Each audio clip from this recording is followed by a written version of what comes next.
تو اگر ٹھیک ہے یہ بات مان بھی لیا جاتا اور ٹھیک ہے مولا علی ہی جو ہے کہ خلیفت کے ادھیکار تھے وہ ٹھیک ہے، تو آج 1400 1450 سال بعد اگر ہم کسی پر شب و شتم لعن طعن کرتے ہیں تو کیا یہ درست ہے؟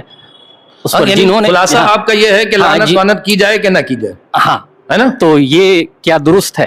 دیکھیے جنہوں نے رسول کی صحبت اختیار کی، وہ ٹھیک ہے کوئی معصوم نہیں تھا، ان سے بھی غلطیاں ہوئی ہیں۔ آپ کا سوال بہت اچھا ہے اور معاشرے کی بہت بڑی مشکلوں اور پریشانیوں کو حل کرتا ہے، لیکن جواب تھوڑا سا طولانی ہے، اجازت ہے آپ لوگوں کو، لیکن طولانی میں نہیں کروں گا، بہت شارٹ کر کے آپ کو سناؤں گا، تشریف رکھیے۔ ایک صلوات پڑھ دیجئے محمد علیہ وسلم۔ آپ فرما رہے ہیں کہ کچھ لوگ ہیں جو رسول اور آل رسول سے محبت ہے، لیکن کچھ لوگ ہیں اسی میں جنہوں نے رسول اور آل رسول کے خلاف بھی کام کیا ہے، تو کیا ایسے لوگوں کو آج ہم 1400 برس کے بعد بیٹھ کر کے اور لعنت لعنت لعنت لعنت کریں یا نہ کریں؟ تو ہمارا دین ہے، اس نے اصول دین بھی بیان کیا، فروع دین بھی بیان کیا۔ جب ہم فروع دین میں 10 عدد گنتے ہیں تو تولا بھی آتا ہے اور تبرہ بھی آتا ہے نا، دونوں چیزیں ہیں، لیکن ہم کو تھوڑا سا معنی سمجھنے میں مشکل ہو گئی ہے، اس لیے ان کا سوال بھی آیا اور معاشرے میں مشکلات بھی بڑھ رہی ہیں۔ کا کیا مطلب تولا اور تبرہ؟ میرا سوال آپ سے یہ ہے، فروع دین 10 ہے نا، اس میں سے کس کا تعلق صرف زبان سے ہے؟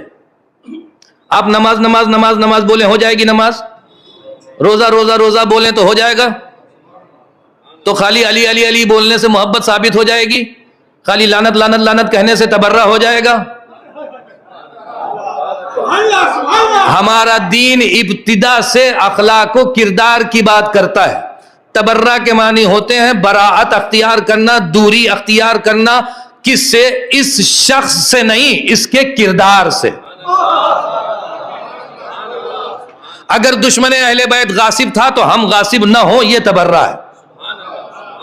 اگر دشمن اہل بیت ظالم تھا تو ہم ظالم نہ ہوں، یہ سب سے بڑا تبرہ ہے۔ ان کے صفات جتنے بھی ہیں ہمارے معاشرے میں گھسنے نہ پائیں، یہ دشمن اہل بیت کے صفات ہیں،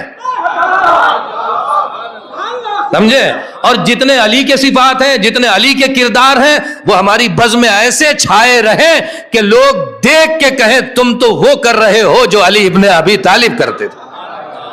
علی ابن طالب نے اگر حکومت کی اور کوفے میں ایک یتیم کو بھوکا نہیں سونے دیا تو کم سے کم آپ اپنی خاندان میں کسی یتیم کو بھوکا نہ سونے دیں، یہ ولایت ہے، یہ محبت ہے۔ اور جیسے جیسے آپ کی حیثیت بڑھتی جائے، گھر سے، خاندان سے، محلے سے، شہر سے، کسی بھی کو آپ بھوکا نہ رہنے دیں۔ اگر علی ابن ابی طالب کسی کو کچھ دیتے تھے تو اس کے چہرے پر بھی نظر نہ ڈالتے تھے کہ کہیں نادم نہ ہو جائے، تو آپ کو کسی کو کچھ دینا ہے تو فیس بک انسٹاگرام پہ نہ ڈالیے، ایسا دیجئے کہ صرف اسے پتا چلے اور ہمیں پتا چلے، پھر کہیے کہ ہم مولائی ہیں، علی کی سیرت کو مانتے ہیں، یہی تولا ہے، اور ادھر والوں کو نکال دو، یہی تبرہ۔ تو سب سے پہلے ہم اخلاق و کردار کی بات کریں، ہے نا؟ میں نے کہا شخص سے مطلب نہیں ہے، نہیں، اگر شخص تمام صفات دشمن اہل بیت کے رکھتا ہے تو اس شخص سے بھی نفرت ہو جائے گی، اس لیے کہ اچھائی کی کوئی دلیل اس کے پاس نہیں ہے، تو یہاں بھی نفرت ہے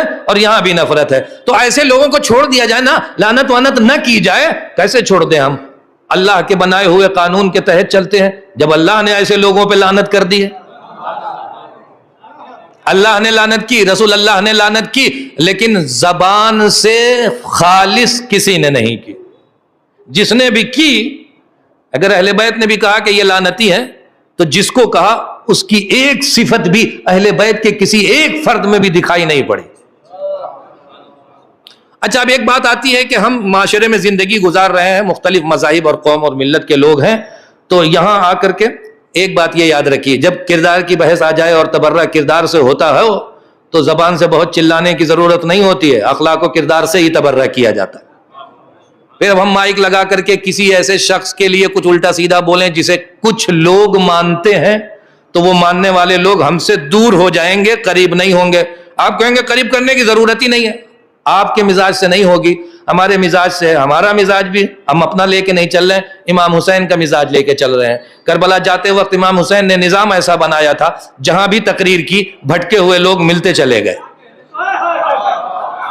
حسین علیہ السلام کی تقریر سے ان کے مجمع سے ایک آدمی بھی اٹھ کے نہیں گیا، باہر کے مجمع سے کئی عدد آئے، میں گنانے کی یہاں۔ اور ایسی تقریریں کہ یزید کے لشکر سے حر جیسا آدمی بھی چلا آیا. تو امام حسین نے ہمیں بتایا ہے کہ اپنی گفتگو کرو, اپنی تقریریں کرو, تو دوسروں پہ لان تان کرنے کے بجائے انہیں قانون, اسلام, نظام, سسٹم سکھاؤ.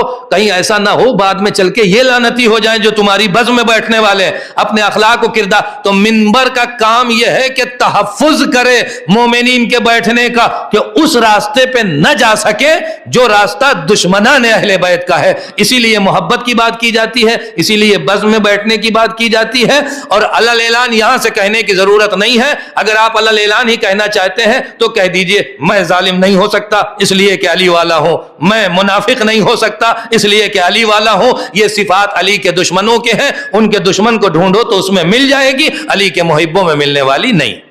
آپ مطمئن ہو گئے میرے جواب سے؟ یہ کچھ اور اطمینان ہو گیا آپ کو؟ جواب کافی تھا. کوئی اب اگلے سوال